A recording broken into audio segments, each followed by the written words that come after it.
न्यायालयीन जिथं अपील दाखल झालेले आहेत त्या नगर परिषदांच्या बाबतीत सुधारित निवडणूक कार्यक्रम जाहीर केलेला आहे आयोगाने, जिथं आपल्या भुसावळमध्ये 3 अपील दाखल झाले. त्यामुळे जे अपील दाखल झाली त्या अपीलावरचा जो निकाल आहे तो न्यायालयाने 22/11/25 पर्यंत देणं आवश्यक होतं. आपल्याकडचे जे निकाल झाले ते 25 तारखेला झाले, 25 नोव्हेंबरला.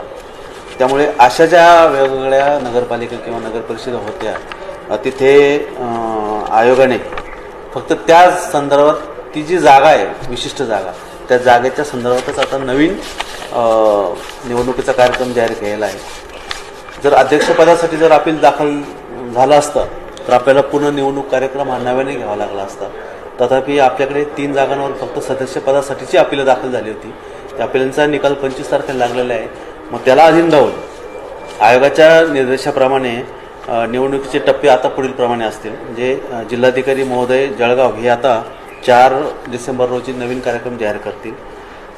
जे नामनिर्देशन पत्र यापूर्वीच दाखल झालेली आहेत त्याच्यावरच कार्यवाही होणे अपेक्षित आहे. नवीन नामनिर्देशन पत्रे स्वीकारले किंवा त्याच्यावर कार्यवाही होणे अपेक्षित नाही आहे. नामनिर्देशन पत्रे जो मागे येण्याचा जो अंतिम दिवस आहे तो 10 डिसेंबर 2025 पर्यंत राहणार आहे. दुपारी 3 वाजेपर्यंत माघार घेता येईल या 3 जागांवरच्या उमेदवारांसाठी. जर माघारीनंतर 11 तारखेला दुसऱ्या दिवशी आम्ही चिन्ह वाटप करू.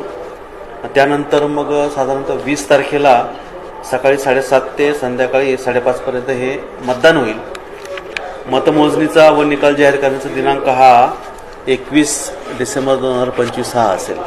अशा तऱ्हेने 3 जागांसाठी नव्याने जी प्रक्रिया आहे ती राबवण्याचं आमचं नियोजन आता चालू आहे. प्रभाग क्रमांक 4 जागा 4B म्हणजे 4B